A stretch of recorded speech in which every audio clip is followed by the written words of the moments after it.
क्या अमीर लोग सच में पैसा बचाते नहीं हैं? क्या बैंक में पैसा रखना एक बड़ी गलती हो सकती है? और क्या आने वाले सालों में सिर्फ वही लोग अपनी दौलत बचा पाएंगे जिन्होंने सही एसेट्स में निवेश किया होगा? ये सवाल इसलिए क्योंकि रिच डैड पुअर डैड के लेखक और मशहूर निवेशक रॉबर्ट कियोसाकी ने एक बार फिर निवेशकों को बड़ी सलाह दे दी है। उन्होंने कहा है, the rich do not save money, यानी अमीर लोग पैसा बचाते नहीं बल्कि उसे ऐसी जगह लगाते हैं जहां उसकी वैल्यू समय के साथ बढ़ सके।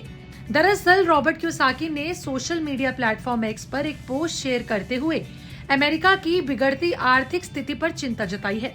उनके मुताबिक साल 2008 की ग्लोबल फाइनेंशियल क्राइसिस से पहले अमेरिका पर करीबन 9.5 ट्रिलियन डॉलर का कर्ज था, लेकिन आज ये कर्ज बढ़कर लगभग 39 ट्रिलियन डॉलर तक आ गया है। उन्होंने एक दिलचस्प उदाहरण भी दिया। उन्होंने कहा कि अगर कोई व्यक्ति हर मिनट में सिर्फ $1 खर्च करे तो $1 ट्रिलियन खर्च करने में करीबन 32,000 साल लग जाएंगे। लेकिन उनका दावा है कि अमेरिका सरकार लगभग हर 90 दिनों में 1 ट्रिलियन के बराबर नई करेंसी सिस्टम में जोड़ रही है। और यही वजह है कि कियोसाकी लोगों से सवाल पूछ रहे हैं कि आखिर आप अपने पैसों का क्या कर रहे हैं? क्या आप सिर्फ सेविंग कर रहे हैं या फिर ऐसी जगह निवेश कर रहे हैं जहां आपकी संपत्ति समय के साथ बढ़ सके? कियोसाकी अपनी मशहूर किताब रिच डैड पुअर डैड का एक नियम याद दिलाते हैं। उनका कहना है कि अमीर लोग पैसा सेव नहीं कर पाते बल्कि एसेट जमा करते हैं। उन्होंने अपने निवेश का खुलासा भी किया। कियोसाकी के मुताबिक उन्होंने ईयर 1965 से असली चांदी खरीदना शुरू किया, ईयर 1971 से असली सोना खरीदना शुरू करा और ईयर 1912 से बिटकॉइन जमा कर रहे हैं और साल 2022 से इथेरियम में भी निवेश कर रहे हैं। आपको बता दें कि उनका फोकस हमेशा से एसेट पर रहा है जिन्हें वे लंबी अवधि में अपनी संपत्ति को सुरक्षित रखने और बढ़ाने का जरिया मानते हैं। लेकिन यहाँ एक बात समझना और भी जरूरी है।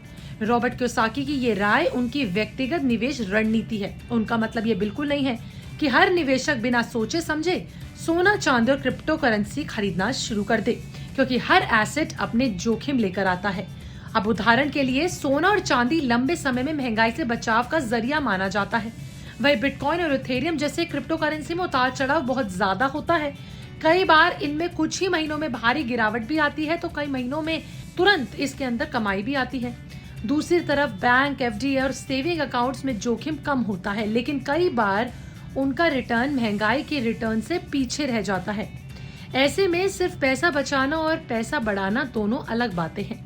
यही संदेश कियोसाकी अपने पोस्ट के जरिए देना चाहते हैं कि सिर्फ कैश जमा करने से संपत्ति नहीं बनती। जरूरी ये है कि आपका पैसा आपके लिए काम करे।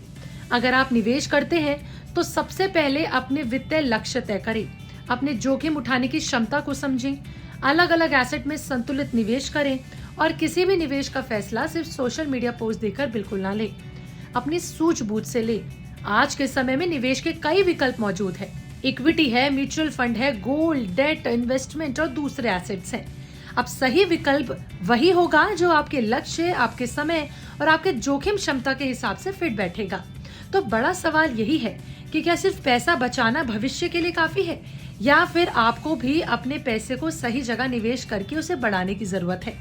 रॉबर्ट कियोसाकी की ये सलाह एक नई बहस जरूर छेड़ती है, लेकिन याद रखिए, किसी भी निवेश का फैसला अपनी रिसर्च और जरूरत के आधार पर ही करें और उसके बाद ही कोई फैसला लें। बाकी आपका उनकी इस रिपोर्ट पर क्या कहना है कमेंट सेक्शन में जरूर बताएगा। मिलते हैं अगली वीडियो में, बने रहे विस्तार के साथ।